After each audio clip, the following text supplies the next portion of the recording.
Now, we're going to put them all together. Let's make a whole set. Alright, we're going to start by reaching up.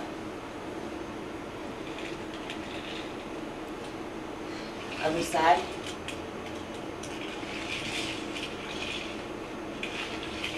And then down. Your push-up. You see that? That was down.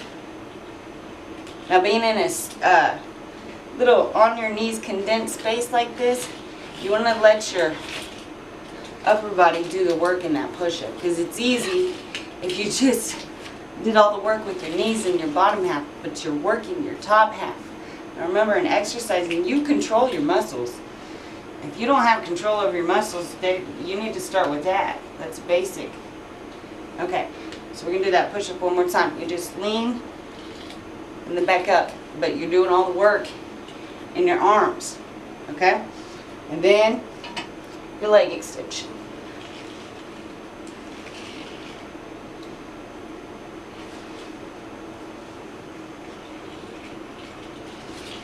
Okay, so we're going to do one more time so you have the entire set.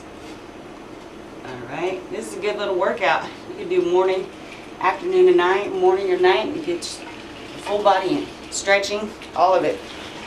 Okay, so first we're going to lift up, or reach up.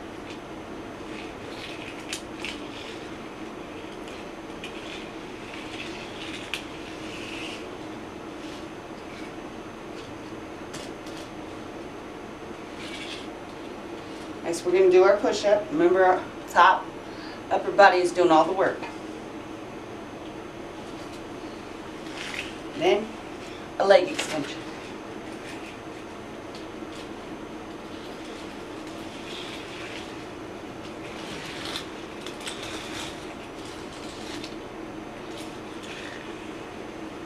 And there you have it.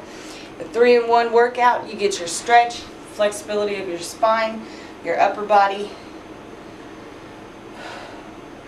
and your Pilates all in one, with some handy dandy jack stands. You can pick them up in any automotive section, a tool store, and I'm pretty confident that you might have them in your garage already. These are good. Pittsburgh is a good brand, nice and sturdy. That is our tutorial for today. Peace.